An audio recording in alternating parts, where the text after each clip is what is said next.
मंडळी नमस्कार. मंडळी, हा जो तुम्ही व्हिडिओ पाहता ना, हा व्हिडिओ एक रिॲलिटीवर अवलंबून आहे.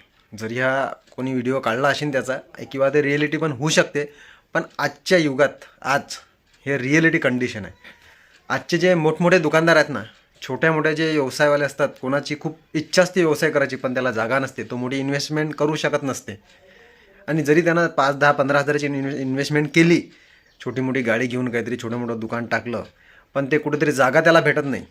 मग नगरपालिकेचा त्रास, पोलिसांचा त्रास, याचा त्रास, म्हणजे सगळ्याकडून त्रासच त्रास. मग याला पैसे दे, त्याला पैसे दे, म्हणजे खूप जास्त त्रास देतात लोक. पोलीसवाले वेगळे, नगरपालिकावाले वेगळे. त्याच्यानंतर जर मोठी दुकानदार आहे, ते पण त्यांची जाणीव, त्यांची गरज ते समजू शकत नाही. ते पण दुकानासमोर जर साईडनं एका साईडनं लावू दिले तर काय हरकत आहे, मी म्हणतो. एका साईडनं पण लावू देणार नाही, त्याला हाकलून देणार. अरे असं समजा, याचं पुण्य जे आहे ना, हे तुम्हालाच मिळणार आहे. तुमच्यामुळं तो कमावून राहिला, त्याची फॅमिली सांभाळून राहिला. याचं पुण्य कोणाला जाईल, श्रेय कोणाला जाईल? तुम्हालाच जाईल. मग थोडीशी कधी तुमच्या एका साईडला जागा दिली तर काही होऊन राहिलं का, सांगा मला.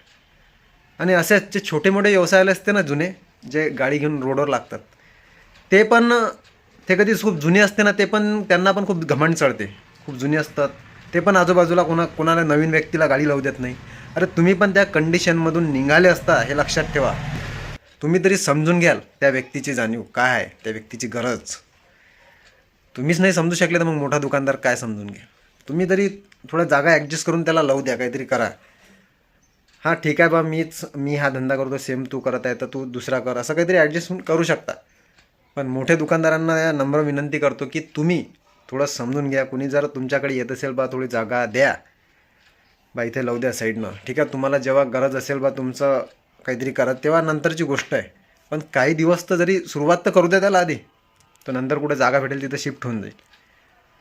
मंडळी, तुमचं काय म्हणणं आहे कमेंट करून नक्की सांगा.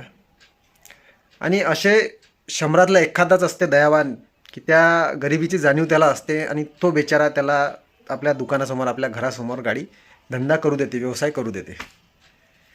तर मंडळी, तुमचं काय म्हणणं आहे या व्हिडिओवर कमेंट करून नक्की सांगा. तर जय शिवराय, जय महाराष्ट्र मंडळी.